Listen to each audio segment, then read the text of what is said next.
I mentioned my kids were sick yesterday, and I had a few people reach out, check in with Donuts family, and trying to see how we're doing. And I appreciate you immensely. And I thought leading off my video right there with that message was more important than anything else. So thank you very much. Now let's dive in, make some picks, get after it.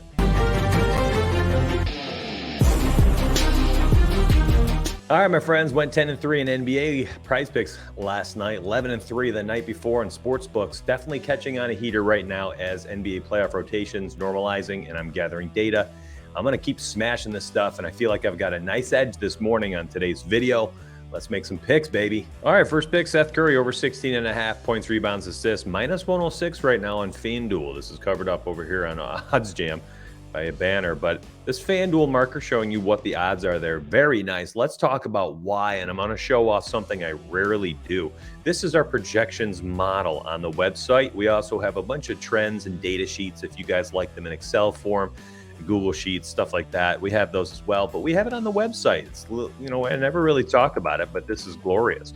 This is not only a system play, but this play is gorgeous if you're looking at our projections model. This is a 10,000 simulations model. Seth Curry, points plus rebounds plus assists. We have him at 18.6. And I tell you what, my friends, I don't understand the minus 106. This is awesome. 5 out of 6 games against Boston this year, he's cleared the over. On top of that, over 70% of his games over the last 2 months, he's hit the over. And if you look at the full season, guess what?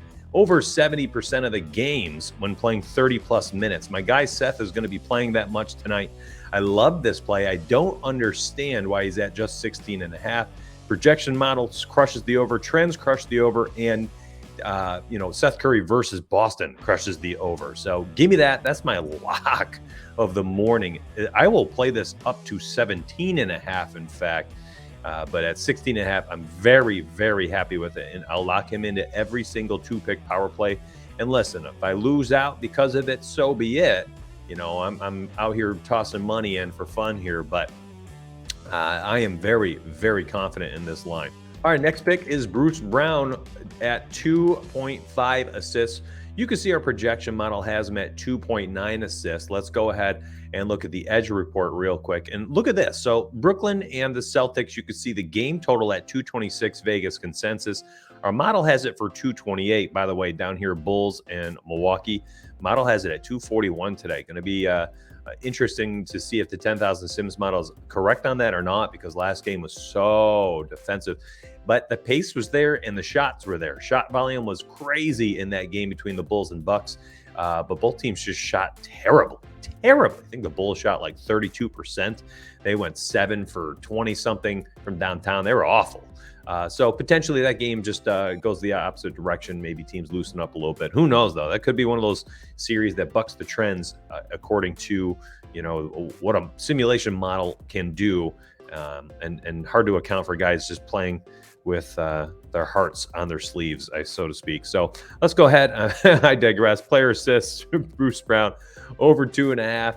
You can see, there we go. Some very nice odds display here across each of these 9 books. Minus 110 here on Caesars and minus 110 on BetMGM, looking very nice. Now, Bruce Brown, this is a very nice play in my opinion as well, because Bruce Brown has been hitting the over here often.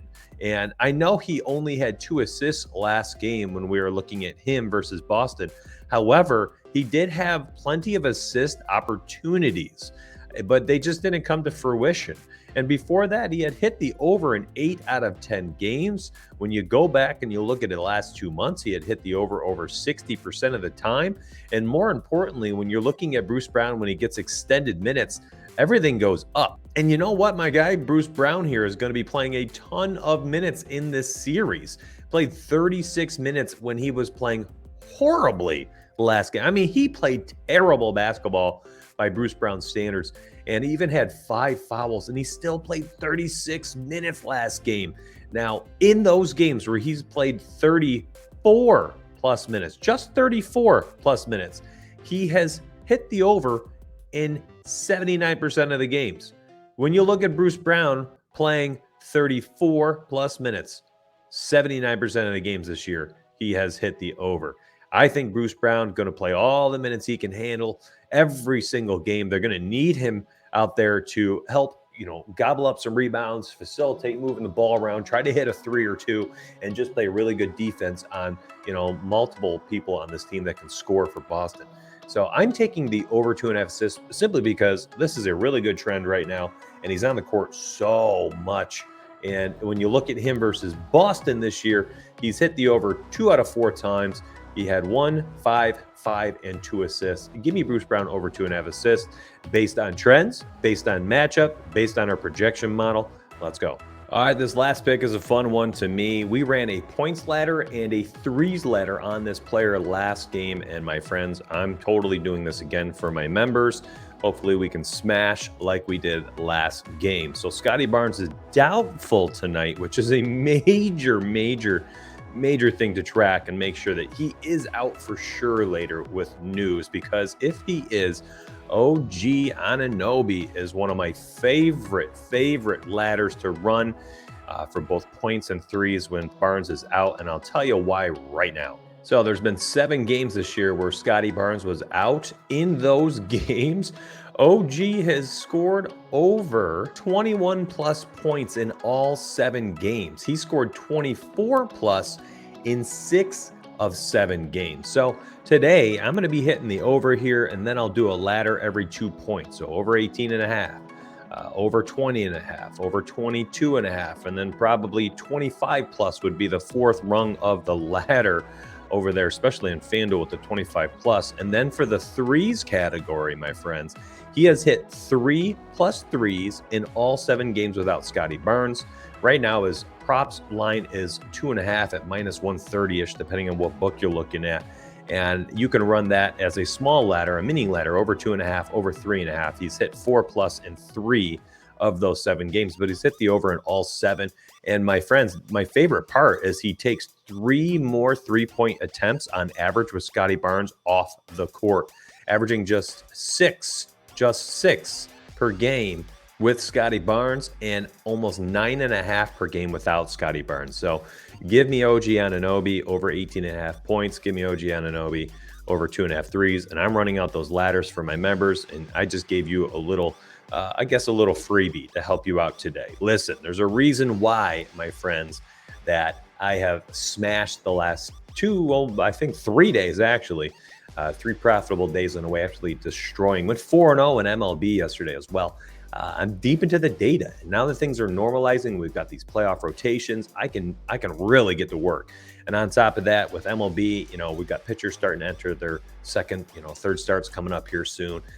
Hitters, we're starting to get some data on. So my picks are easier to make, and I think we can still keep beating these books.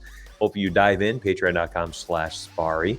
And I'll see you on the inside, my friends. At the very least, hit the like button and drop a comment down below. If we can get 25, just 25 comments, I will leave an extra free pick or 2 in the pinned comment today. Just 25 comments, an extra free pick or 2 by 6 p.m. Eastern. Have a good day.